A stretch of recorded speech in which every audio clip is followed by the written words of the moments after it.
मेरे प्यारे बच्चों नमस्कार। तो शुरू करते हैं इस क्लास को। और इस क्लास में सेट 1 इंटरमीडिएट गणित 2019 सेट कोड है 324 EI के आगे के प्रश्नों को हल करवाएंगे।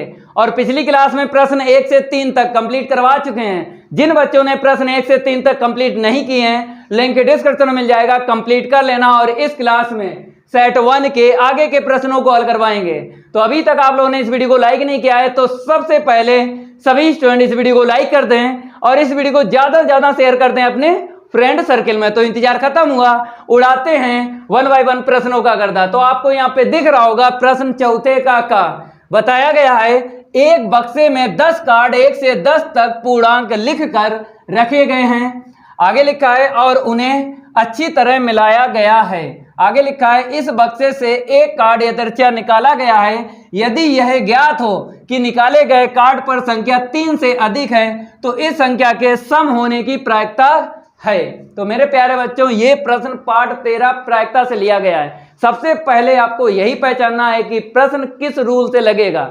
अगर आप पहचान नहीं पाते हो तो प्रश्न को नहीं लगा सकते हो। हम आपको बताते हैं कि ये प्रश्न किस रूल से लगेगा। आपने पढ़ा होगा, देख लो यहाँ पे, साप्रतिबंध प्रायिकता, ये रूल आपने पढ़ा होगा, फार्मूला भी याद होगा आपको।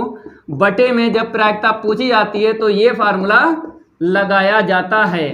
तो मेरे प्यारे बच्चों, साप्रतिबंध प्रायिकता से ये प्रश्न लगेगा। हमने कैसे पहचाना है हम आपको बता देते हैं। साप्रतिबंध प्रायिकता में क्या होता है मेरे प्यारे बच्चों, एक घटना और दूसरी घटना, मतलब 2 घटनाएं आपको मिल जाएंगी।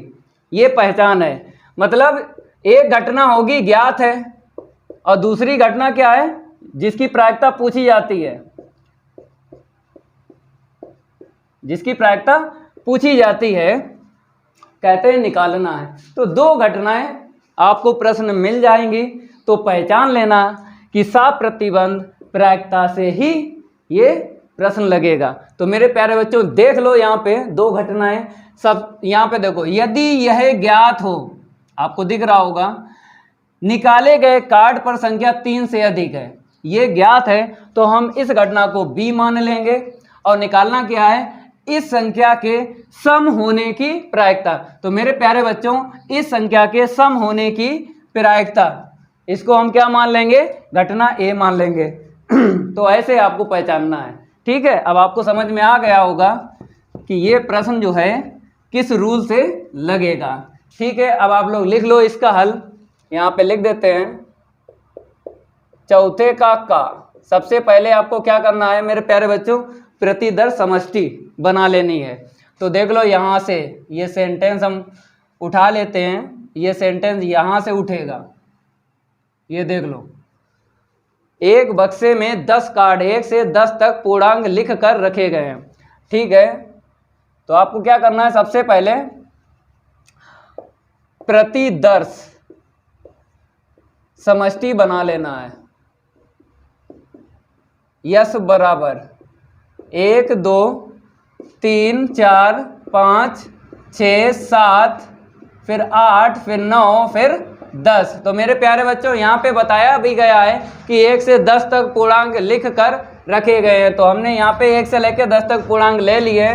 तो NS बराबर आपको लिख लेना है 10, ठीक है। इसके बाद आपको क्या करना है, घटना B लिखना है। और यहाँ पे लिख लो ज्ञात है या फिर दिया है, एक ही बात होती है, ठीक है। इस घटना को यहाँ से लिखो। निकाले गए कार्ड पर जो लिखा है प्रश्न में जरूर आपको लिखना है, हिंदी जरूर लिखना है, ठीक है। निकाले गए, जैसा लिखा है ना प्रश्न में वैसे लिखो। निकाले गए कार्ड पर संख्या 3 से अधिक है। तो यहां से आपको लेना है, प्रतिदर समष्टि से उठा लेना है। निकाले गए कार्ड पर संख्या 3 से अधिक है। 3 से अधिक यहाँ से देख लो, 4 5 6 7 8 9 और 1 10, 3 से अधिक लेना है, ठीक है। अब इसके बाद में आपको यहाँ पे काउंट करना है।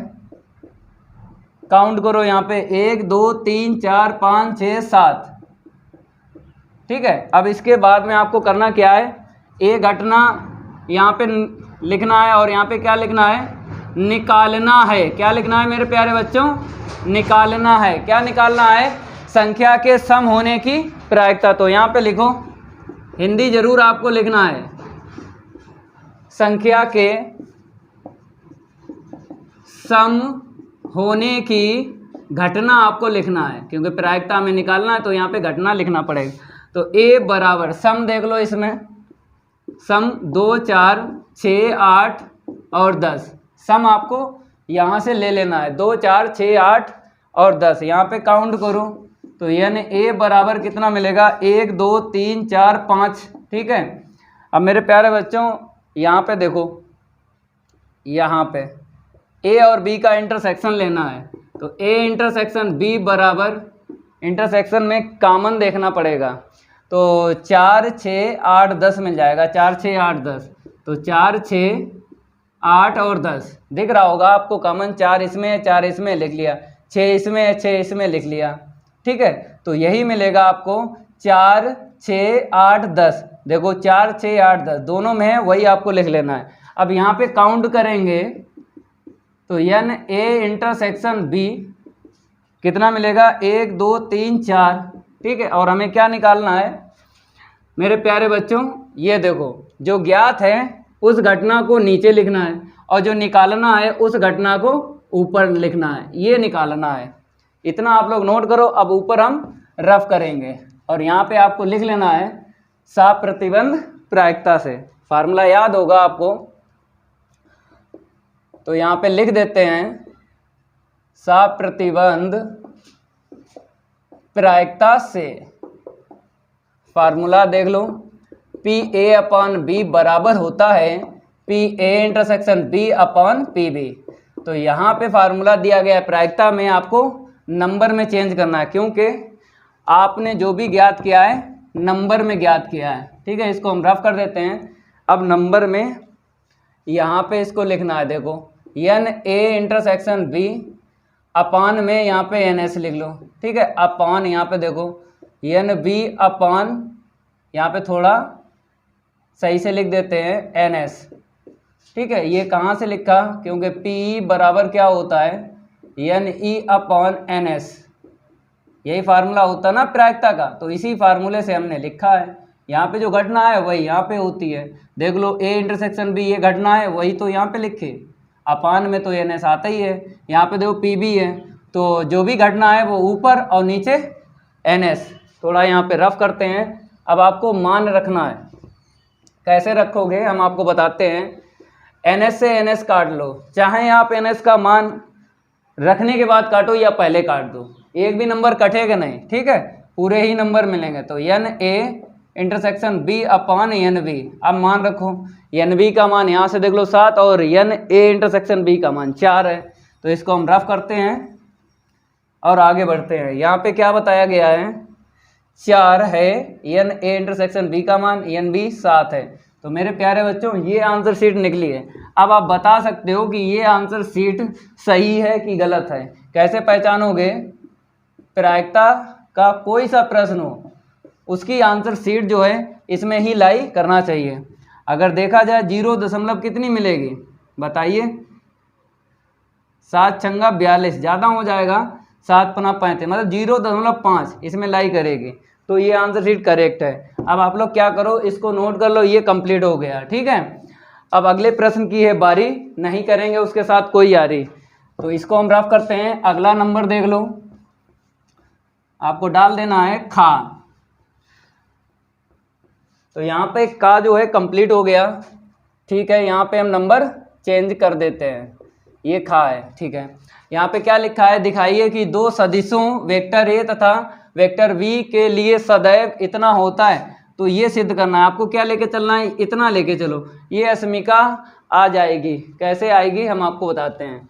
ठीक है, डायरेक्ट आपको लगाना है a vector A dot vector v का मापांक। ठीक है, बराबर यहाँ पे लेके चल रहे हैं, बाद में हम आपको बता देंगे ये लेस देन इक्वल कैसे आएगा। ठीक है, फार्मूला तो पता होगा ना आपको, पार्ट 10 में पढ़ाया था ना। पार्ट 10 में वेक्टर ए डॉट वेक्टर बी होता है वेक्टर ए का मापांक वेक्टर बी का मापांक कॉस थीटा, यही होता है, यही लगा लो। तो ये मापांक है, मापांक के अंदर वेक्टर ए डॉट वेक्टर बी है, ये फार्मूला रख लो, वेक्टर ए का मापांक, वेक्टर बी का मापांक और कॉस थीटा। ठीक है, अब मापांक आपको अलग अलग दे देना है, इसको अलग दे दो, ठीक है, और इसको अलग दे दो, और कॉस थीटा को अलग दे दो। मेरे प्यारे बच्चों, हम आपको बताते हैं, जैसे आपने पढ़ा होगा क्लास 11th में, Z1 इंटू Z2 का मापांक अगर है तो इनको अलग अलग मापांकों में तोड़ा जाता है, ऐसे करके, ये आपने पढ़ा होगा। मेरे प्यारे बच्चों, यहाँ पे 1 2 3 है और यहाँ पे क्या है, 2 है। तो 2 हो चाहे 3 हो चाहे 4 हो, गुणे में आपको अलग अलग मापांक दे देना है, इतनी आपको जानकारी होना चाहिए। ठीक है, अब इसके बाद में करना क्या है, देखो मेरे प्यारे बच्चों, जैसे यहाँ पे डबल मापांक है तो एक मापांक बचेगा, चाहे 3 मापांक हो फिर भी एक ही मापांक बचेगा। हम इसका प्रूफ भी बता देते हैं कैसे एक मापांक बचेगा। जैसे आपने ले लिया वेक्टर ए का एक मान ले लिया, जैसे 2 ले लिया, इसका आप मापांक निकालो, क्या निकलेगा, 2 निकलेगा ना। अब इसका फिर मापांक ले लो, इसका फिर मापांक ले लो, मापांक का मापांक, तो 2 का फिर इसका ले लो मापांक, कितना निकलेगा, 2। अब ये 2 आंसर शीट देखो किसकी है, इसकी है। 2 जो है ये आंसर शीट किसकी है, इसकी है, देख लो। जैसे इस लाइन को हम हटा देते हैं, नहीं आप कहोगे वेक्टर ए भी तो है 2, तो मेरे प्यारे बच्चों वेक्टर ए का मापांक हमने इतना लिया है, ठीक है, 2।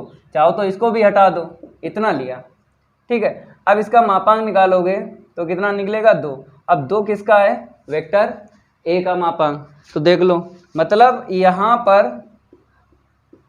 हमने क्या आपको बताया, 2 मापांक तो एक मापांक में कन्वर्ट हो जाता है। जैसे 3 मापांक हो तो इसका फिर मापांक ले लो मेरे प्यारे बच्चों, फिर आपको इसका मापांक ले लेना है। जैसे वेक्टर ए का मापांक है, फिर आपको ले लेना है मापांक, ये देखो 3 बार मापांक सिखा रहे हैं, ये लो। अब इसकी आंसर शीट देख लो, 2 है, 2 रख दो, ठीक है। अब 2 किसकी है, इसकी है, तो यहाँ पर आपको इक्वल लिख देना है वेक्टर ए का मापांक। देख लो, एक मापांक बचेगा, इतना ध्यान रखना, चाहे 3 मापांक हो चाहे 4 मापांक हो, एक मापांक बचेगा, ये आपको याद कर लेना है, ठीक है। तो यहाँ पर हम क्या करेंगे, एक मापांक इसका, एक मापांक इसका, इसका तो ऐसे ही रखेंगे क्योंकि यही तो ये अस्मिका देगा लेस देन इक्वल। कैसे देखो, चूँकि कॉस थीटा का अधिकतम मान 1 होता है और न्यूनतम मान -1 होता है। अगर हम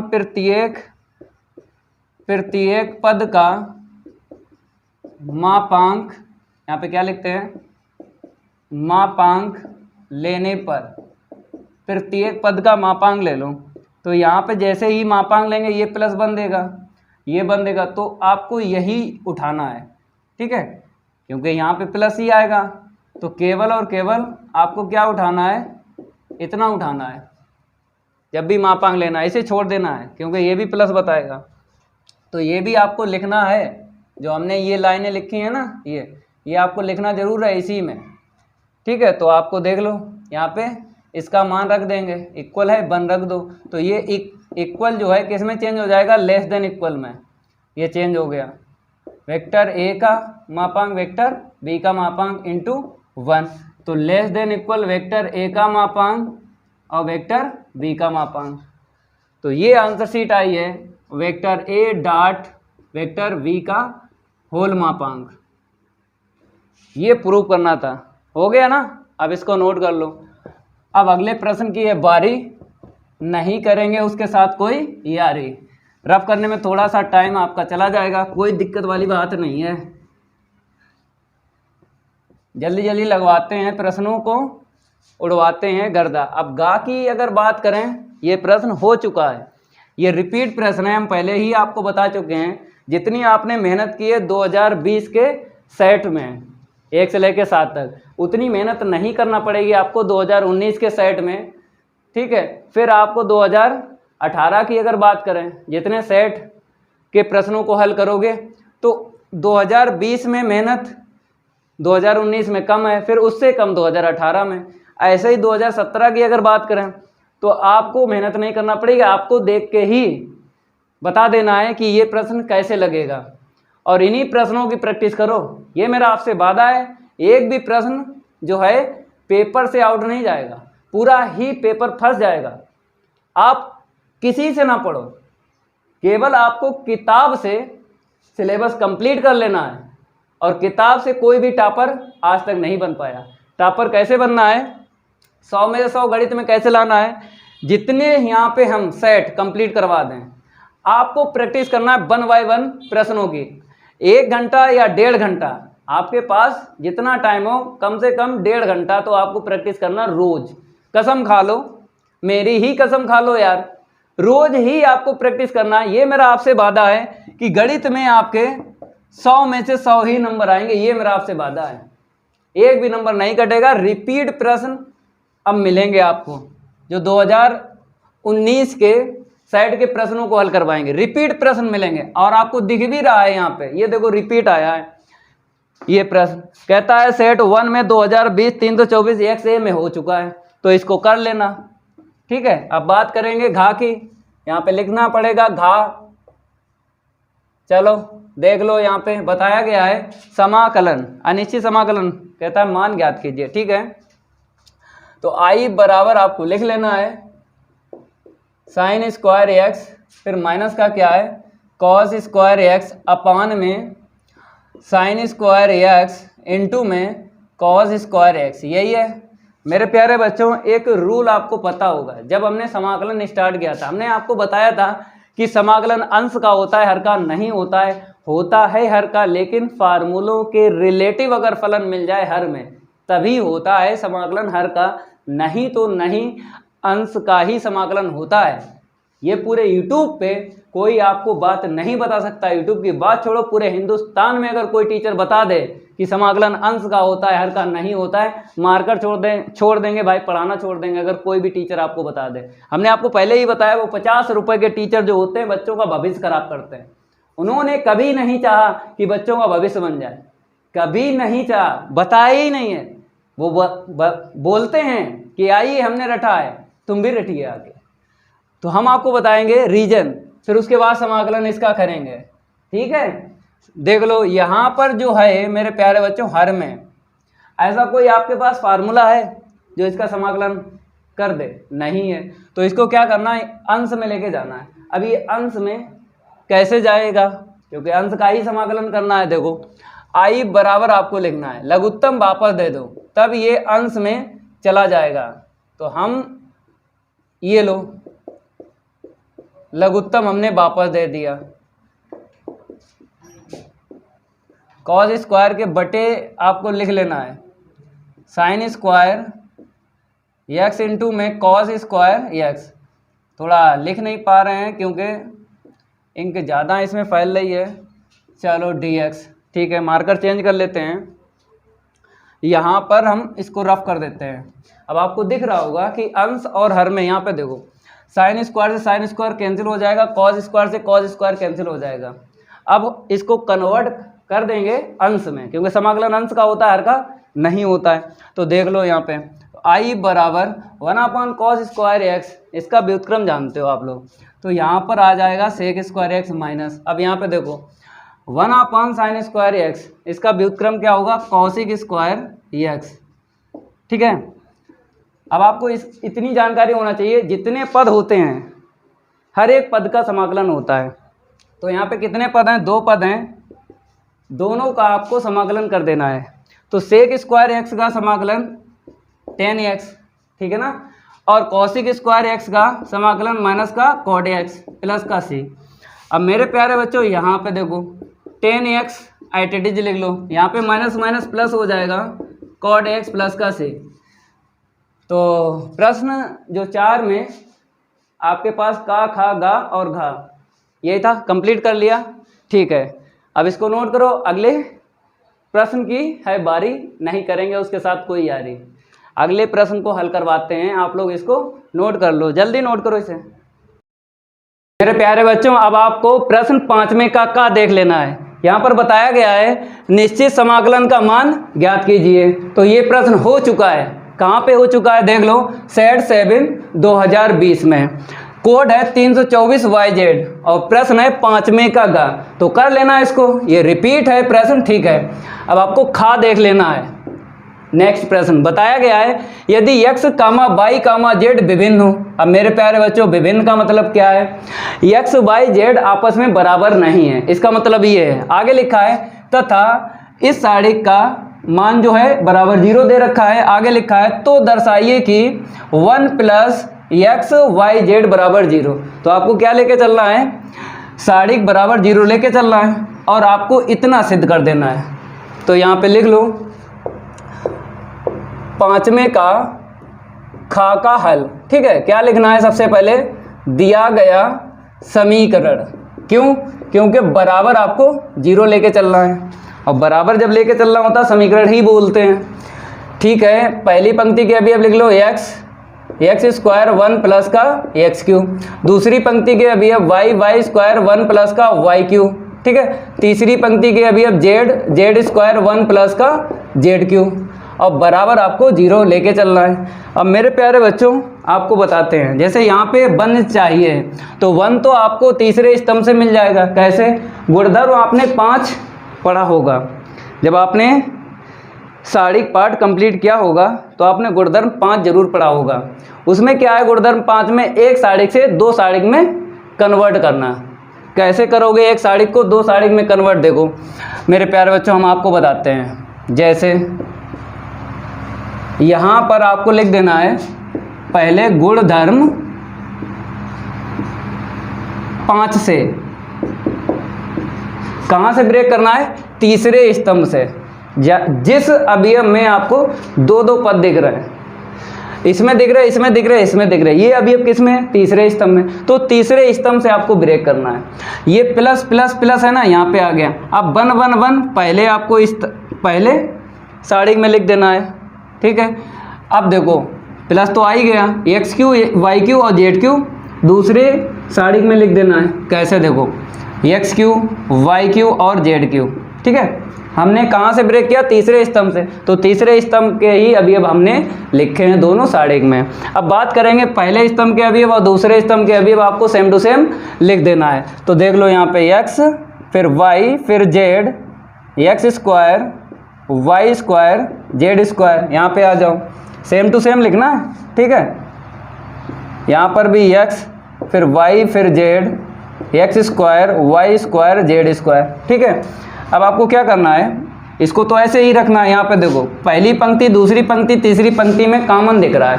पहली पंक्ति में x दिख रहा है, दूसरी पंक्ति में y दिख रहा है, तीसरी पंक्ति में z दिख रहा है, कॉमन ले लो और इसको ऐसे ही लिख लो, x square 1 y square 1 z और z स्क्वायर 1, ठीक है। और यहाँ पे हमने x ले लिया कॉमन पहली पंक्ति में और दूसरी पंक्ति में ले लिया y कॉमन और तीसरी पंक्ति में ले लिया z कॉमन। तो यहाँ पे 1 एक घात कम करो, इतनी मिलेगी, यहाँ पर एक घात कम करो तो इतना मिलेगा। यहाँ पे देखो 1 z और z स्क्वायर। अब मेरे प्यारे बच्चों आपको दिख रहा होगा सारिक में जो अवयव हैं और पहले सारिक में जो अवयव है सेम टू सेम है, एक जैसे हैं, लेकिन स्तंभ चेंज है। 1 1 1 यहाँ पे है और मेरा कहाँ पे है, बाद में। तो हम क्या करेंगे, स्तंभों को चेंज कर लेंगे और किन्हीं 2 स्तंभ को चेंज करने पर सारिक का चिन्ह बदल जाता है, सारिक का चिन्ह बदल जाता है। इतनी जानकारी आपको होना चाहिए। इसको हम रफ करते हैं और आगे बढ़ाते हैं। अभी ये ख़त्म नहीं हुआ है, ठीक है, आगे देख लो इसके। तो मेरे प्यारे बच्चों आपको क्या करना है, सबसे पहले यहाँ पे देखो तीसरा स्तंभ और पहला स्तंभ इंटरचेंज करना है। तो आपको कैसे लिखना है हम आपको बताते हैं। जैसे C1 इंटरचेंज, ये सिंबल जो होता है इंटरचेंज का होता है C3 के साथ, और प्लस को सेम टू सेम आपको रखना है 1 1 1, प्लस के बाद में सेम टू सेम लिख लो x y z, फिर x स्क्वायर y स्क्वायर और z स्क्वायर, ठीक है। इतनी जानकारी आपको होना चाहिए। अब देखो 1 1 1 यहाँ पे आ जाएगा और आपको इतनी जानकारी है मेरे प्यारे बच्चों, सारिक का चिन्ह बदल जाता है। अगर यहाँ पे प्लस है तो माइनस आ जाएगा, ये वाला देखो, ठीक है। और x y z यहाँ पे पहुँचा दो, पहुँच गए। और यहाँ पर एट इट इज लिख लो, क्योंकि जिसमें ऑपरेशन यूज होता है उसी के अब ये चेंज होते हैं, ठीक है। तो X square Y square Z square आपको लिख देना है, इतना लिखो और इसको हम रफ कर देते हैं। और बराबर जीरो आपको लिख लेना है, क्योंकि बराबर जीरो चल रहा है स्टार्टिंग से। इसको हम रफ कर देते हैं, यहाँ पे देख लो बराबर जीरो लिख देते हैं, ठीक है।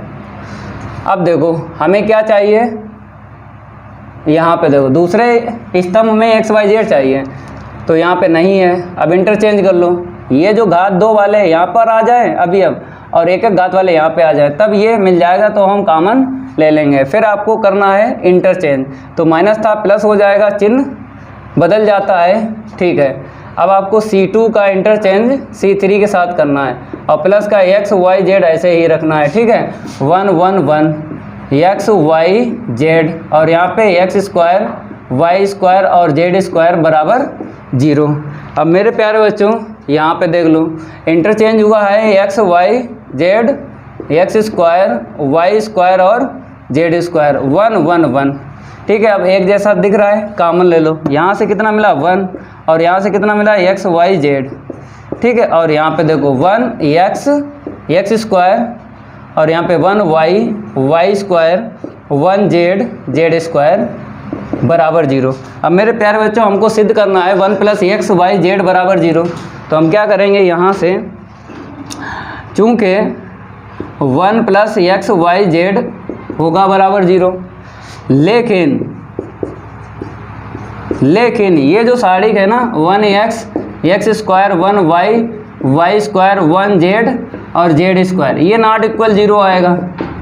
क्यों आएगा, क्योंकि यहाँ पे क्या लिखा है एक्स वाई जेड विभिन्न है, तो एक्स वाई जेड आपस में बराबर नहीं है, तो इसीलिए ये नॉट इक्वल 0 होगा और ये बराबर 0 लिख देना है, ठीक है। तो ये सिद्ध हो गया।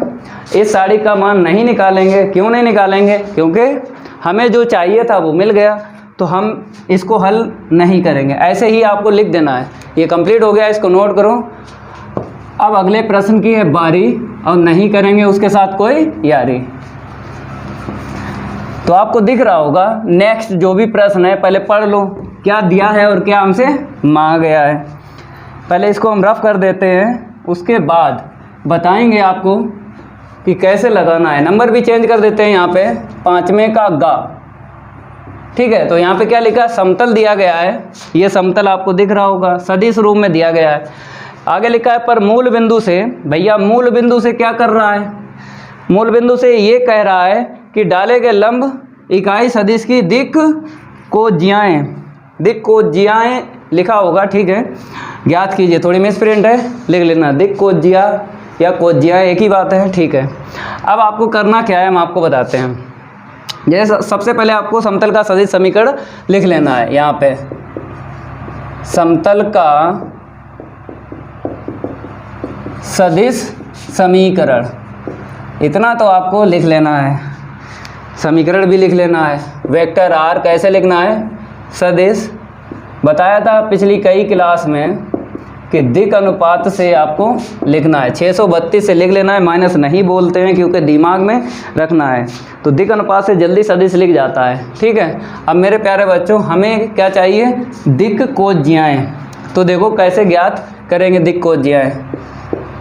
तो 6i कैप माइनस का 3j कैप माइनस का 2k कैप बराबर -1, इसको उस तरफ लेके गए, और उसने क्या बोला है, मूल बिंदु से डाले गए लंब इकाई सदिश। लंब इकाई सदिश, ये जो लंब डाला गया है इसका मतलब क्या है, देखो यहाँ पे जैसे मूल बिंदु से डाले गए लंब की लंबाई क्या होती है, p होती है, और p जो भी यहाँ पे होता है वही होता है ना दूरी। तो दूरी कभी भी ऋणात्मक नहीं होती है, तो पहले ये माइनस को हटाना है। कैसे हटाना है, दोनों पक्षों में माइनस से गुणा कर दो। तो यहाँ पर हमने माइनस से गुणा कर दिया दोनों पक्षों में, क्योंकि दूरी कभी भी ऋणात्मक नहीं होती है, ठीक है।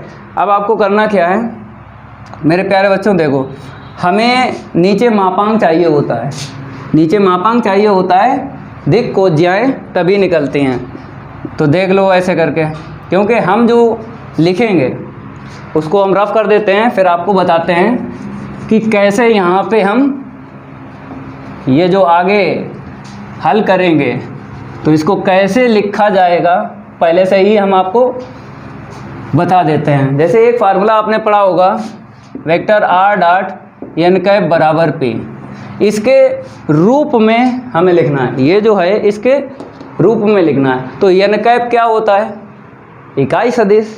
तो इकाई सदिश कैसे निकालोगे? देखो हम आपको बताते हैं। माइनस का 6i कैप प्लस का 3j कैप प्लस का 2k कैप बटे में रूट में जब भी निकालते हो इसका फार्मूला तो पता है यार, vector A upon vector A का मापांक वही लगा रहे हैं यहाँ पे। माइनस 6 का स्क्वायर 36 प्लस 3 का स्क्वायर 9 फिर प्लस 2 का स्क्वायर 4 बराबर 1। तो वेक्टर आर डॉट यहाँ पे 6i कैप प्लस का 3j कैप प्लस का 2k कैप अपान में देख लो 4 36 उधर 2 40 हो गया, 40 9 49 हो गया, अब बराबर में 1।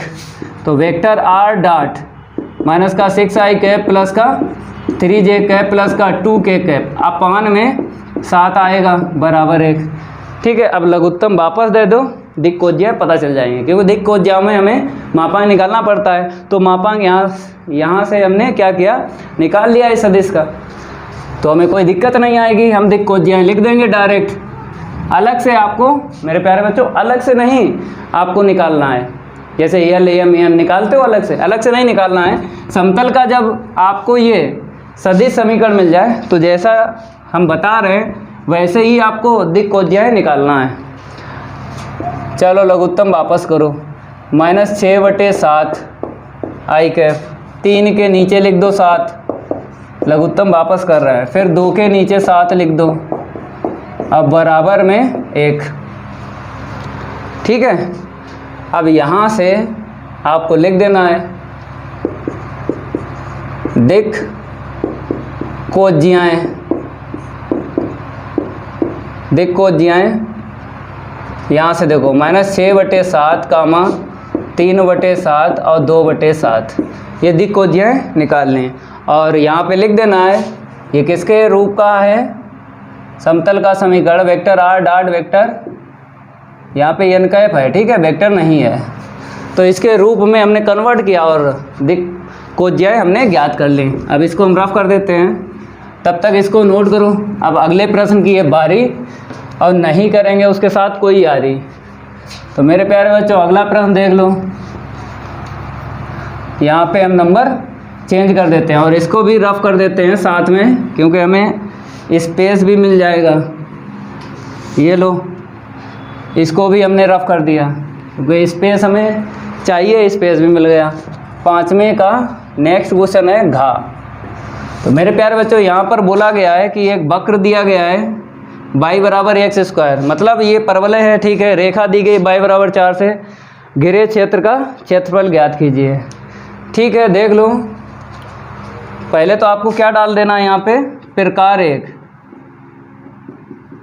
एक डाल दो, ठीक है, क्योंकि हमने आपको समाकलन के अनुप्रयोग जब पढ़ाए थे तो हमने आपको यही बताया था 2 ही प्रकार के प्रश्न मिलेंगे। अगर प्रश्न में एक समीकरण है चर x और y का तो पहले प्रकार का होगा प्रश्न, और पहले प्रकार में प्रतिच्छेद बिंदु नहीं निकाले जाते हैं। दूसरे प्रकार के प्रश्न में प्रतिच्छेद बिंदु निकाले जाते हैं जब 2 समीकरण मिल जाते हैं चर x और y में, तो पहले प्रतिच्छेद बिंदु निकालते हैं, उसके बाद हम डायग्राम बनाते हैं, डायग्राम से लिमिट लेते हैं, फिर समाकलन कर देते हैं दूसरे प्रकार का। और पहले प्रकार में क्या होगा, देखो यहाँ पे चर x और y में एक ही समीकरण है, इसीलिए पहले प्रकार का है। तो आपको लिख देना है, दिया गया वक्र तो परवलय है, डायग्राम तुरंत ही बनता है। पहले प्रकार में डायग्राम तुरंत ही बनता है, तुरंत ही लिमिट और उसके बाद समाकलन कर देना है।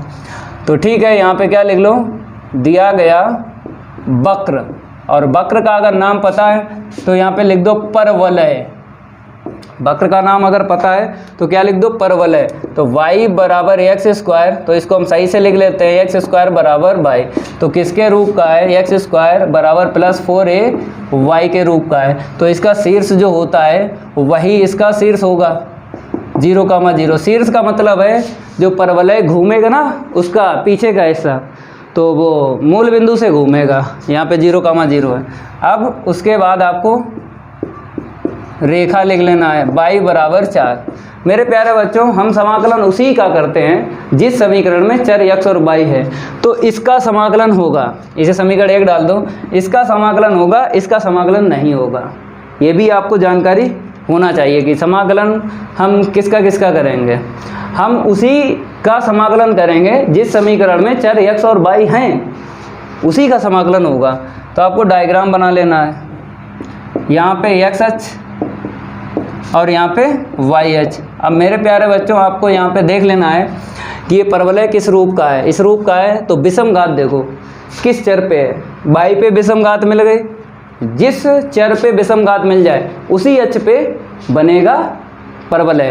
तो यहाँ पे प्लस दिख रहा है, ठीक है, तो धनात्मक y अक्ष पे बनेगा क्योंकि y पे घातें विषम है। तो धनात्मक y अक्ष पे ये बन गया, ये परवलय बन गया, ठीक है, बन गया ना, ठीक है। अब y बराबर ये 4 है, ये रेखा खींचनी है अंदाज से। आपको पता है एक अक्ष के समांतर ही खींचना है, अंदाज से खींच लो। y बराबर 4, ठीक है, एक अक्ष के समांतर खींची जाएगी। कहता है वक्र और रेखा से घिरे, क्या लिखा है, घिरे क्षेत्र का क्षेत्रफल। तो रेखा और परवलय से घिरे, तो यही तो घिरा है, रेखा से और परवलय से यही घिरा है। तो इसका हमें क्षेत्रफल ज्ञात करना है इसका, ठीक है। अब मेरे प्यारे बच्चों यहाँ पे बिंदु बताइए कितना होगा। y अक्ष पे x का मान 0 होगा और y कितना चला है, 4 चला है। यहाँ पे देखो तो 4 चला है ना, क्योंकि ये पीछे का हिस्सा सिर से घूमेगा। तो मूल बिंदु से y कितना चला, 4, तो y का मान यहाँ पे 4 रख लिया। अब आपको पट्टी काटना है, पट्टी चाहे यहाँ पे काटो चाहे यहाँ पे काटो, आपकी मर्जी, चाहे यहाँ पे काटो चाहे यहाँ पे काट देते हैं पट्टी। प्रथम चतुर्थांश में हमने पट्टी काट ली, ठीक है। अब मेरे प्यारे बच्चों पट्टी का जो ऊपर का हिस्सा होता है ना, ऊपर का हिस्सा देखो, ये पट्टी उसी अक्ष पे काटते हैं जिस अक्ष पे बिंदु हो। तो हमने x अक्ष पे पट्टी काटी है, बिंदु कहाँ दिख रहे हैं, y अक्ष पे दिख रहे हैं। तो y अक्ष पे पट्टी काटना है आपको, ठीक है। ये हमने इसलिए आपको बताया कि समझ जाओ कि पट्टी x अक्ष पे काटी जाएगी कि y अक्ष पे। और इतना ध्यान रखना है पट्टी का ऊपर का हिस्सा जो है, ऊपर का हिस्सा चर x व y में जो समीकरण होता है ना, ऊपर का हिस्सा उसी अक्ष से छुलेगा और नीचे का हिस्सा अक्ष से छुलेगा। जिस अक्ष पे बिंदु हैं उसी अक्ष पे पट्टी का नीचे का हिस्सा छुलेगा।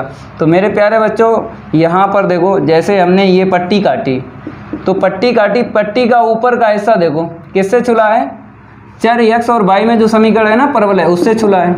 और नीचे वाला हिस्सा किससे छुला है, y अक्ष पे, क्योंकि y अक्ष पे बिंदु हैं, ठीक है। तो पट्टी मेरी सही कटी। पट्टी की भी जानकारी होना चाहिए। अगर पट्टी काटने की जानकारी नहीं है तो लिमिट नहीं पता कर पाओगे। पट्टी से हम क्या होता है, लिमिट पता हो जाती है। तो ठीक है, पट्टी y अक्ष पे काटी है, तो फार्मूला कौन सा लगेगा, यहाँ पे देख लो, अभीष्ट क्षेत्रफल। फार्मूला है a से b x dy, यही फार्मूला लगेगा ना, ठीक है। अब लिमिट देख लो, यहाँ पे dy है तो चर y की लिमिट चाहिए, तो यहाँ से मिल जाएगी 0 और यहाँ से मिल जाएगी 4, ठीक है। और यहाँ पे 2 का गुणा कर देना है। 2 का गुणा इसलिए कर रहे हैं क्योंकि हम इसका निकालना है क्षेत्रफल, इसका निकालना है। और 2 का गुणा इसलिए कर रहे हैं क्योंकि इसका भी साथ में निकल आएगा। किसी एक का निकालो, बराबर जो है छायांकित हुआ है, प्रथम चतुर्थांश और द्वितीय चतुर्थांश में बराबर छायांकित हुआ है। तो हम क्या करेंगे, एक का निकाल लेंगे प्रथम का और 2 का गुणा कर देंगे, दोनों चतुर्थांश का क्षेत्रफल ज्ञात हो जाएगा। तो ऐसे करके आपको सीखना है। x का मान समीकरण 1 से निकालो, तो ठीक है, रूट y निकलेगा ना। तो यहाँ पे क्या लिख देना है, समीकरण 1 से। अब इसका समाकलन करो, y की घातें 3/2 और यहाँ पे क्या लिख दो 2/3, और समाकलन हो जाए तो लिमिट पक्की हो जाती है। हमने बताया था रूट x का समाकलन, x की घात 3/2, जितनी घात होती है उसका गुणा कर देना है 2/3, ठीक है। और अब लिमिट का यूज करके आंसर शीट निकाल लो। इसको हम रफ कर देते हैं। इतना तो आपने नोट कर ही लिया होगा, समाकलन करना है और कुछ नहीं करना है। इसको हम रफ कर देते हैं। रफ करने में थोड़ा सा टाइम आपका चला जाएगा, कोई बात नहीं है। देख लो यहाँ से 2 दूनी 4/3, अपर लिमिट रखो 4 की घात 3/2, फिर लोअर लिमिट 0 की घात 3/2, ठीक है। हल करेंगे आंसर शीट आ जाएगी। तो तो 4/3। तो मेरे प्यारे बच्चों 2 का स्क्वायर कर लो ना, होल घात 3/2, ये तो 0 ही रहेगा, क्योंकि 0 की घात चाहे जितनी हो आंसर शीट 0 0 ही रहती है। तो 4/3। यहाँ पर देखो ब्रैकेट में, यहाँ तो लिख देंगे 2 से 2 कट जाएगा, 2 की घात 3 8 आएगा ना, और 0 यहाँ पे 0 है तो 8 ही मिलेगा ब्रैकेट से, 8 चक्कू 32/3, और यहाँ पे क्या लिख दो, वर्ग इकाई। ये आंसर शीट आ गई है, इतना नोट कर लो। अब अगले प्रश्न की ये बारी, नहीं करेंगे उसके साथ कोई यारी। चलो भाई इसको भी रफ कर देते हैं। आपको देख लेना है अगला प्रश्न जो दिया गया है किस पाठ से दिया गया है, आपको पहचानना भी है, क्योंकि पहचानोगे तभी तो प्रश्न लगेगा पेपर में। तो जो प्रश्न दिया गया है आपको दिख रहा होगा, इनवर्स दिख रहा है। तो पार्ट 2 से ये लिया गया है, प्रतिलोम त्रिकोणमितीय फलन। कहता है सिद्ध कीजिए, लिखा है दर्शाइए का मतलब सिद्ध कीजिए। हमें इतना लेके चलना है, पाई निकालना है। ठीक है, बहुत सरल है प्रश्न। तो ये उठा लेते हैं कैप, आगे बढ़ते हैं। यहाँ पे लिख लो अड़ा, लिख लिया, ठीक है। सबसे पहले आपको क्या लिख देना है, LHS साइन इनवर्स 12/13, ठीक है, और प्लस कॉस इनवर्स फिर कितना है 4/5। फिर आगे देख लो टेन इनवर्स कितना दिया गया 63/16। हमें पाई लाना है। तो मेरे प्यारे बच्चों हम लास्ट लाइन तो आपको बता ही सकते हैं। लास्ट लाइन कितनी आएगी, देखो लास्ट लाइन आएगी टेन इनवर्स 0। तो मुख्य मान आपको निकालना है, एक तो 0 निकलेगा क्योंकि यहाँ पे टेन 0 का मान 0 होता है, और टेन पाई का भी मान 0 होता है। टेन पाई रखोगे फिर भी 0 होता है। तो आंसर शीट हमें क्या निकालना है, ये निकालना है। तो हम मुख्य मान 0 नहीं निकालेंगे, हम पाई निकाल देंगे। तो आपको क्या करना है, टेन इनवर्स बनाना है। तो यहाँ पे है, यहाँ पे नहीं है, यहाँ पे नहीं है। तो देखो साइन इनवर्स से कैसे टेन इनवर्स बनता है, टेन इनवर्स x के बटे √1 - x²। ठीक है, अब कॉस इनवर्स से देख लो कैसे टेन बनता है। मार्कर चेंज कर लेते हैं हम। Tan inverse √1 - x²/x। ये आपको याद होगा फार्मूला, क्योंकि पाठ 2 जब हमने पढ़ाया था तो पहली क्लास में सारे के सारे फार्मूले हमने बता दिए थे। ठीक है, तो यहाँ पे देख लो टेन इनवर्स लिख दो पहला पद, और जहाँ जहाँ x है कितना रखना है 12/13 रखना है। चलो रख लो, 12 का स्क्वायर 144, 13 का 169।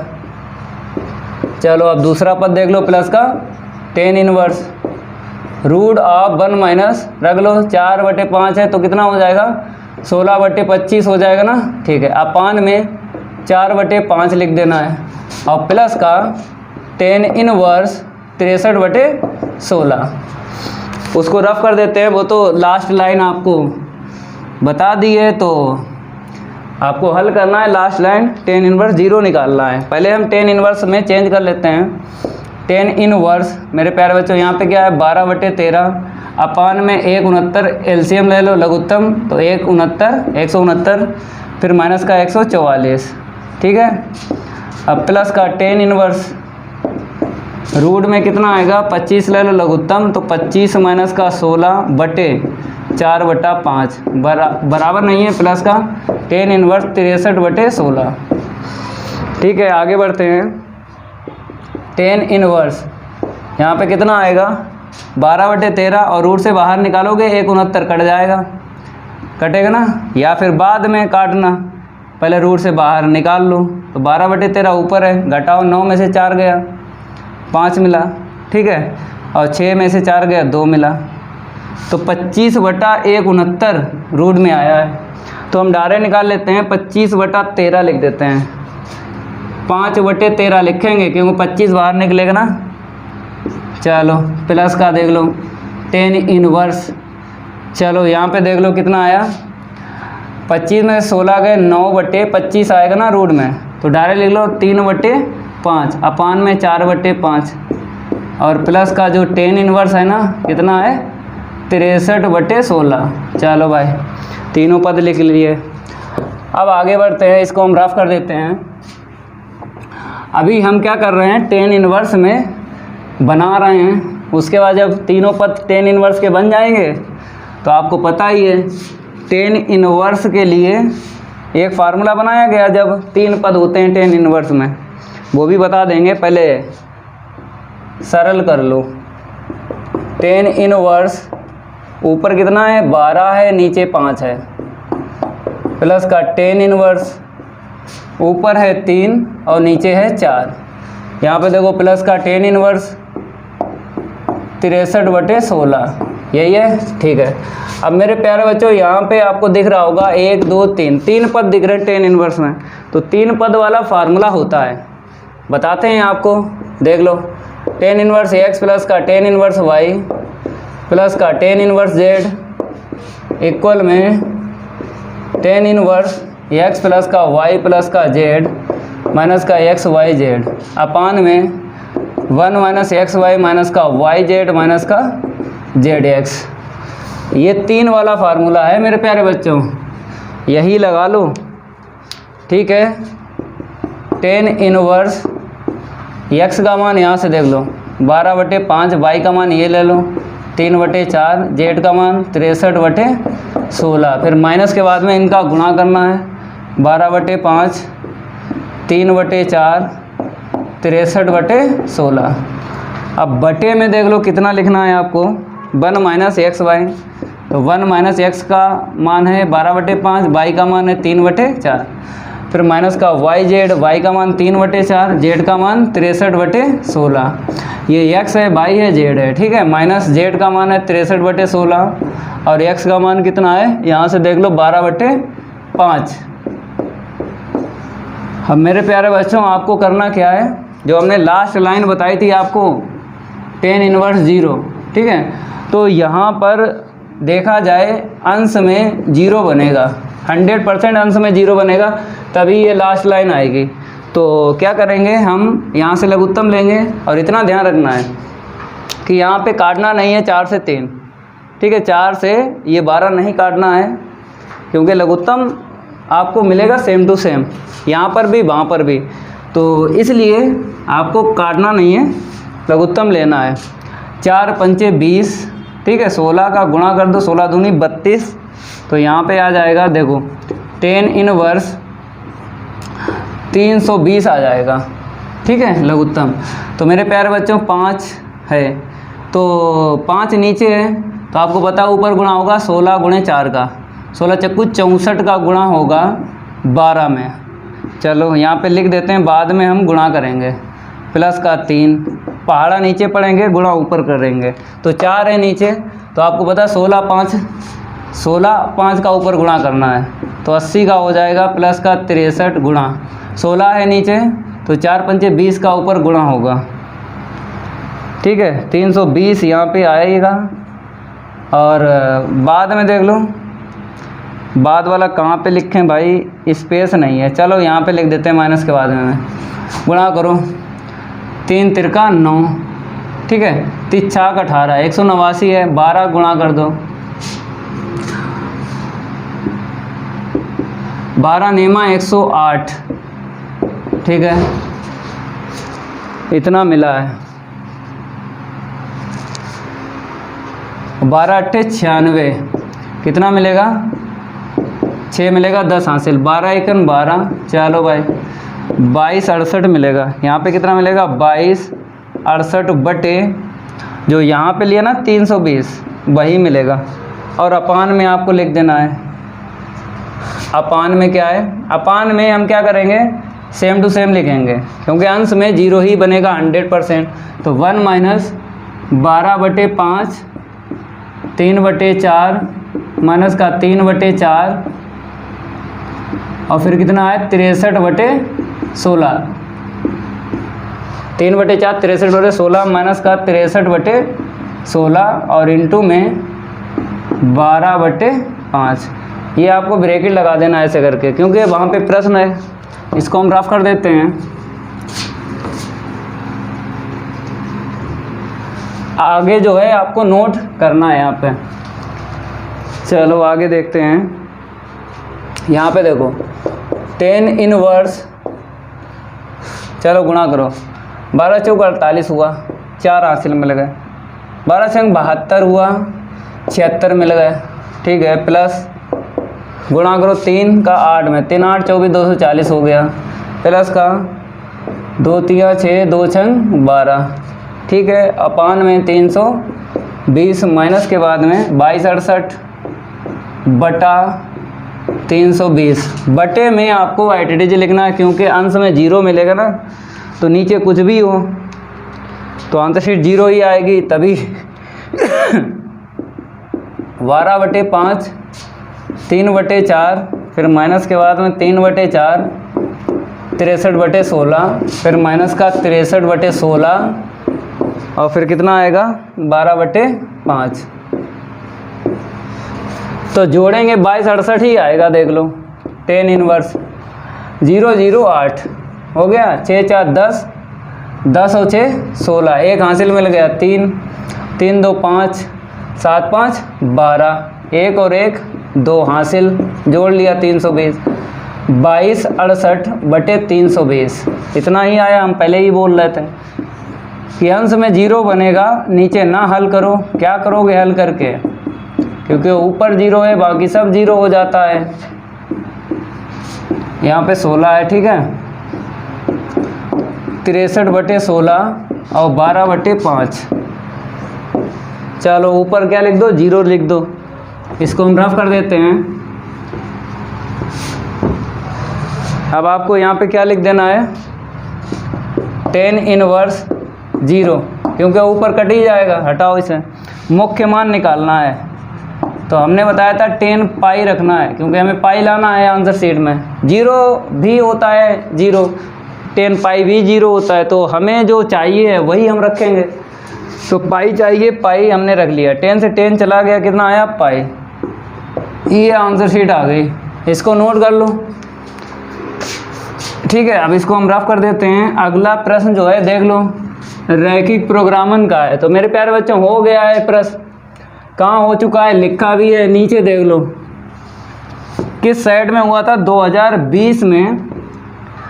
सेट नंबर वहाँ पे पड़ा है 4, तो सेट नंबर 4 पड़ा है, और आपको कोड भी बता दिया गया है कि कौन सा कोड है सेट 4 का, 324 XD नमे का प्रश्न है।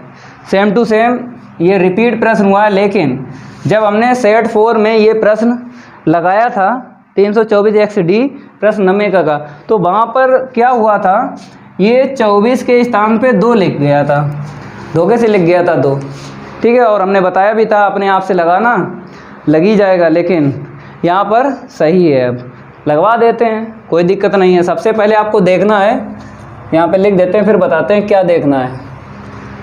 मेरे प्यारे बच्चों कौन सा था, चा था, चा देख लेते हैं अंसाल में, फिर आप कहोगे कौन सा है, तो यहाँ पे चा ही है, ठीक है। मेरे प्यारे बच्चों सबसे पहले आपको क्या करना है, देखना है न्यूनतम या अधिकतम प्रश्न में। तो यहाँ पे क्या लिखा, न्यूनतम लिखा है, तो सबसे पहले आपको क्या लिख देना है, न्यूनतम Z। चलो देख लो न्यूनतम Z कितना है, 200 500, 200 x प्लस का 500 y। इसके बाद आपको पता है अवरोध लिखे जाते हैं, व्यवरोध भी बोलते हैं, तो यहाँ पे व्यवरोध लिखा है, जो लिखा है वही लिखो, व्यवरोध, ठीक है। पहला है x प्लस का 2y greater than equal 10, 3x plus का 4y less than equal 24, x greater than equal 0, y greater than equal 0। अब आपको क्या करना है, डेटा लिखने के बाद में असमीकाओं को समीकरण के रूप में लिखने पर, समीकरण के रूप में लिखने पर, तो समीकरण का मतलब ये होता है ग्रेटर ग्रेटर ग्रेटर हटा देना है, यहाँ पे लेस हटा देना है। तो पहला क्या करेंगे, x प्लस 2y इक्वल 10 लिख देंगे, इक्वल लगा लिया क्योंकि समीकरण का मतलब ये होता है। अब आपको क्या बनाना है, अंताखंड रूप में रेखा का समीकरण बनाना है। बराबर कितना चाहिए 1, तो 10 आपको क्या करना है, इसके बटे लिखना है क्योंकि बराबर 1, 10 नीचे उतार लाए। अब आपको लघुत्तम वापस दे देना है क्योंकि अंताखंड तभी बनेगा, 2 से काट लो, 2 पंचे 10। तो यहाँ पे देख लो मेरे प्यारे बच्चों, तो x के बटे 10 आया है और प्लस के y के बटे 5 आया बराबर 1। पहला अंताखंड बन गया।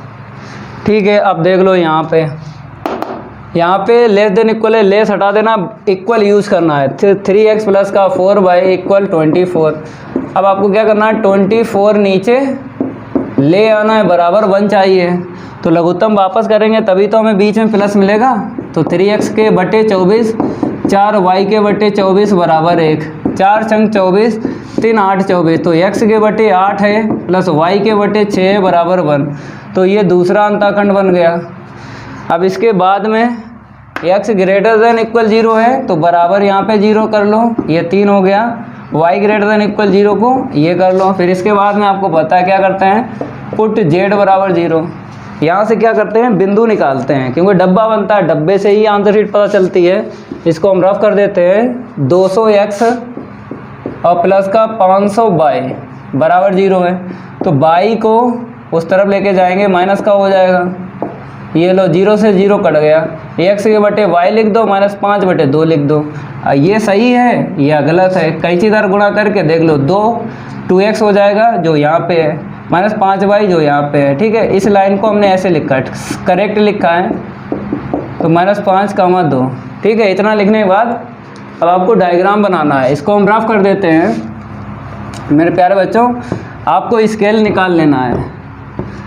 अब डायग्राम बनेगा, डायग्राम क्या बनेगा, डायग्राम बनेगा, डायग्राम। स्केल निकाल लो, डायग्राम की तैयारी करते हैं। ठीक है, देख लो यहाँ पे डायग्राम।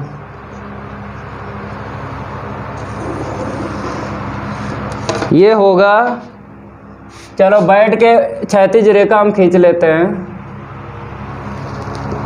ये लो क्षैतिज रेखा, थोड़ी और आगे बढ़ा लेते हैं क्योंकि थोड़ा बड़ा सा हम बना देंगे डायग्राम तो आपको ज़्यादा समझ में आ जाएगा। ठीक है, यहाँ पे लिख लो x अक्ष और यहाँ पे क्या लिख लो y अक्ष, और यहाँ पे क्या लिख लो y डैश, और यहाँ पे क्या लिख लो x डैश। ठीक है, अब आपको अंतराल लेना है। अंतराल अपने पास से नहीं लेते हैं, अंताखंड से लिए जाते हैं। तो देख लो x के नीचे अधिकतम कितना है, 10 है और 8 है, अधिकतम 10 है। तो 10 लाइनें आपको धनात्मक x अक्ष पे कर लेना है क्योंकि यहाँ पर भी धनात्मक है, यहाँ पर भी धनात्मक है। तो अंताखंड से अंतराल लेते हैं, तो 1 2 3 करके ले लो, 1 2 3 4 5 6 7 8, आगे बढ़ जाते हैं, 1 9 और 1 10। ठीक है, यहाँ पे x अक्ष लिख दो और उसको रफ कर देते हैं क्योंकि प्रश्न अब हमने पढ़ लिया है। चलो 10 ले लो y अक्ष पे, क्योंकि यहाँ पे y के नीचे 5 है, यहाँ पे 6 है, अधिकतम 6 है तो 6 ले लो धनात्मक y अक्ष पे। 1 2 3 4 5 6। ठीक है, चलो भाई अब क्या करना है, आपको रेखाएं खींच लेना है। देखो अंताखंड खींचना है, x के नीचे 10 है तो यहाँ पे मिल जाएगा 10, 0। गिन लो एक बार, 1 2 3 4 5 6 7 8 9 10। y के नीचे 5 है, ऊपर देख लो, 1 2 3 4 5, यहाँ पे मिल जाएगा 0, 5। चलो खींच लो रेखाएं। मेरे प्यारे बच्चों, आपको सीखना ज़रूर है क्योंकि डायग्राम आपने बना लिया तो प्रश्न जो है पेपर में छूटेगा नहीं आपसे। तो डायग्राम आपको बनाना ही बनाना है। थोड़ा स्केल खिसक रही है भाई, क्यों खिसक रही है, ना खिसको भाई। ये लो नंबर 1 डाल दो, यहाँ पे डाल दिया। अब x के नीचे 8 देख लो, दूसरा अंताखंड, x के नीचे 8 है, 1 2 3 4 5 6 7 8, तो 8, 0। y के नीचे कितना है 6, तो लास्ट में मिलेगा ना 6। ठीक है, तो 8 ये रहा और 6 ये रहा। चलो अंतःखंड खींच दो। तो अंतःखंड खींचेंगे, दो बिंदुओं को मिलाने पर एक रेखा खींची जाती है। ये लो खिंच गई। अब इसको क्या डाल दो, नंबर 2 डाल दो। x बराबर 0, नंबर 3 यहाँ पे डाल दो। ठीक है, बाई अक्ष पे ये मिलेगी। अब y बराबर 0 ये x अक्ष पे मिलेगा, नंबर 4 डाल दो। अब यहाँ पे क्या दिया है, x का मान -5 है, y का मान 2 है, डब्बा बनेगा। 5 लेना है। देखो अंतराल बिंदु के लिए आप अलग से ले सकते हो, पास ले सकते हो। ठीक है, तो हम पास लेंगे, -5, 2। तो इसके डबल कर लेंगे, 1 2 3 4 5, इसके हमने डबल कर लिए। ठीक है, और ये डार्क कर देते हैं क्योंकि इससे आंसर शीट पता चलेगी जो अंतःखंड से आपने अंतराल लिया है। ये तो हम बिंदु के लिए कर लेते हैं, -5, 2, 1 2 3 4 5, -5 यहाँ पे मिलेगा x का मान, y का मान 2 1 2 यहाँ पे मिलेगा, तो डब्बा बन गया।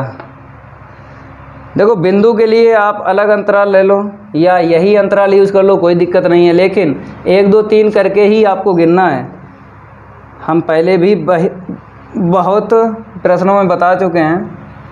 ठीक है, कोई दिक्कत नहीं आना चाहिए। अब मेरे प्यारे बच्चों देखना है, -5, 2 यहीं पे तो मिलेगा, -5, 2। ठीक है, अब आपको पता है ये जेड वाली रेखा जो है मूल बिंदु से होकर जाती है, तो मूल बिंदु से होकर जाती है, ये लो मूल बिंदु से होकर चली गई। ठीक है, जेड बराबर 0। अब तीर लगाना है, तीर हम बताते हैं तीर कैसे लगाना है। पहला जो आपने अंतःखंड बनाया था मेरे प्यारे बच्चों, पहला जो बनाया था x + 2y > 10 से बनाया था। दूसरा जो बनाया था 3x + 4y > 24, और x > 0 y > 0। चलो तीर लगाओ। हमने बताया था आपको पिछली कई क्लास में कि जो तीर होते ना > पे बाहर तीर लगाए जाते हैं, > पे अंदर तीर लगाए जाते हैं, लेकिन वो ट्रिक किसके लिए, जिससे अंतःखंड बन जाए। तो भैया इससे ये बना, इससे ये बना, तो > है। ठीक है, तो बाहर तीर लगाना है। नंबर 1 देखो रेखा यही तो है, बाहर तीर लगाओ। ये लो बाहर तीर लगा लिए। अब दूसरा अंतःखंड किससे बना था, इससे > है, अंदर तीर लगाओ नंबर 2 के। ये अंदर तीर लग रहे हैं नंबर दूसरी वाली रेखा के, इसीलिए काउंट करते हैं, बाद में दिक्कत ना हो तीर लगाने में। 1 2 3 4 5 डाल दो। x > 0 y > 0 ये फैक्ट्स हमने आपको बताए थे। जब भी x > 0 मिल जाए, इसके लिए ट्रिक नहीं है, ये सोचना पड़ेगा x का मान 0 या 0 से बड़ा लेना है, तो आपको धनात्मक x अक्ष की तरफ लेना है। तो नंबर 3 यही तो है, तो इसके तीर आपको ऐसे लगाना है। चलो अंतराल पे रख देते हैं ये तीर। ठीक है, और y > 0 का मतलब है y का मान 0 या 0 से बड़ा लेना है, ऊपर लेना ना, तो ऊपर लेना, लगाओ तीर।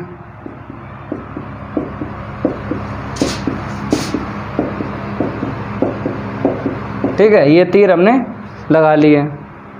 अब मेरे प्यारे बच्चों आपको करना क्या है, छायांकित करना है। तो छायांकित करने के लिए आपको समझना पड़ेगा यहाँ पे कैसे। देखो 2 तरीके होते हैं छायांकित करने के। एक तो तरीका ये है मेरे प्यारे बच्चों कि जहाँ पे सारे तीर मिल जाएं वहाँ पे छायांकित कर लो, और दूसरा तरीका ये है कि 3 4 अगर पटरी हैं तो पटरी रख के कर लो। तो दूसरा तरीका हमें अच्छा लगता है। ठीक है, कैसे देखो हम आपको बताते हैं। ये है स्केल, तो इसने क्या बोल दिया, मेरे पीछे छायांकित नहीं होगा, आगे होगा। इसने क्या बोल दिया, मेरे नीचे नहीं होगा, ऊपर होगा। और इसने क्या बोल दिया, इस बोला है नीचे नहीं होगा, ऊपर होगा। इस रेखा ने क्या बोल दिया, पीछे नहीं होगा, आगे होगा। और इस रेखा ने बोल दिया पीछे नहीं होगा, आगे होगा। और इसने तो बता ही दिया है कि ऊपर ही होगा, तो ये छायांकित होगा, ये वाला। ठीक है, तो इसी को आपको लिख देना है, सुसंगत क्षेत्र परिबद्ध है। तो यहाँ पर लिख देते हैं, इसको हम रफ कर देते हैं। ठीक है, यहाँ पर लिखना पड़ेगा सुसंगत क्षेत्र परिबद्ध है। परिबद्ध का मतलब क्या होता है, रेखाओं से घिरा हुआ, बाउंडेड बोलते हैं। तो बिंदु देख लो, एक ये है, एक ये है, एक ये है, तो 3 बिंदु आपको दिख रहे हैं। इनमें से एक बिंदु आपको पता चलेगा, एक बिंदु क्या पता चलेगा, एक बिंदु आपको पता चलेगा, दिख रहा होगा, अब डार्क कर दिया है, ठीक है। और प्रश्न में लिखा था न्यूनतम, तो जो सबसे पहले मिलेगा ना बिंदु छायांकित के आसपास, तो वही मेरी आंसर शीट होगी, क्योंकि x का मान और y का मान वही तो आपको मिलेगा। चलो मेरे प्यारे बच्चों, आपको क्या करना है, स्केल निकाल लेना है। स्केल निकाल ली ना, ठीक है। अब आगे बढ़ाओ, आगे बढ़ाएंगे ना, जो सबसे पहले मिलेगा बिंदु, तो यही मिला सबसे पहले। न्यूनतम का मतलब यही होता है जो सबसे पहले बिंदु मिल जाए, यही मिला। तो ठीक है, समांतर रेखा खींच लो। इससे ये पता लग जाता है मेरे प्यारे बच्चों कि जेड वाली जो रेखा है ना, जेड वाली रेखा से ये बिंदु कितनी दूरी पे है, ये पता चल जाता है। तो ये P डाल दो, ठीक है। अब देखो, ये जो हमने बिंदु लिया था मेरे प्यारे बच्चों, जहाँ पे कटान बिंदु है ना, वहीं पे आपको देखना है, क्योंकि डार्क इसलिए कर दिया था आपको समझ में आ जाए, इसलिए डार्क यहाँ पे कर दिया था। तो इतना डार्क नहीं करेंगे कि हमें नीचे जब देखेंगे एक्स अक्ष पे तो मान पता चल जाए, इतना डार्क करो। तो यहाँ पे देखो, जब आप डायग्राम बनाओगे ना ग्राफ पेपर पे, तो आपको सटीक मिलेगी लाइन। देखो जैसे यहाँ पे हम लंब डाल देते हैं, आपको लंब पढ़ाया मिलेगा। तो 1 2 3 4, तो हमें x का मान मिल गया 4। अब बाई एच पे देख लो, हम लंब डाल रहे हैं लेकिन आपको नहीं डालना है, आपका लंब मिल जाएगा ग्राफ पे। तो ठीक है, तो ये लंब हमने डाल दिया, देख लो ये लंब पड़ा है, ठीक है, बाई एच पे। तो गिन लो 1 2 3, ये ना गिनो, ये तो बिंदु के लिए है। अंतराल जो अंताखंड से लिए हैं उसको गिनना है, 1 2 3, तो 3 मिल गया, ठीक है। तो यहाँ पे लिख दो न्यूनतम बिंदु। तो न्यूनतम बिंदु हमें मिला है 4,3, x का मान मिल गया 4 और y का मान कितना मिल गया 3, ठीक है। अब इसके बाद में आपको करना क्या है, न्यूनतम z का मान निकालना है। तो यहाँ पर आपको न्यूनतम z बराबर लिख देना है, क्या था न्यूनतम z का मान 200x प्लस का 500y, यही है ना, ठीक है। x और y का मान रखो, आंसर शीट आ जाएगी। कितनी आई, आना चाहिए 2300 आना चाहिए। चलो देखते हैं 2300 आ रही है। 204 हो गया यहाँ पे, y का मान 3 हो गया। चलो 4 दूनी 800 प्लस 3 बचे 1500। देखो 2300, 8 5 13, 8 5 13, ठीक है। यहाँ पे 3 और 1 हासिल, 1 2 और 2 0, ऐसे आ गई 2300 आंसर शीट। तो ये बढ़िया प्रश्न है, आपको कर लेना है। तो मेरे प्यारे बच्चों, यहाँ पे हमने 4 और 5 प्रश्न कंप्लीट करवा दिए हैं। तो अगली क्लास में लाएंगे इसके आगे के प्रश्न। अगर ये मेरी क्लास अच्छी लगी तो वीडियो को लाइक कर देना और इस वीडियो को ज़्यादा से ज़्यादा शेयर कर देना अपने फ्रेंड सर्कल में। मिलते हैं अगली क्लास में, आज के लिए इतना ही काफ़ी है, धन्यवाद।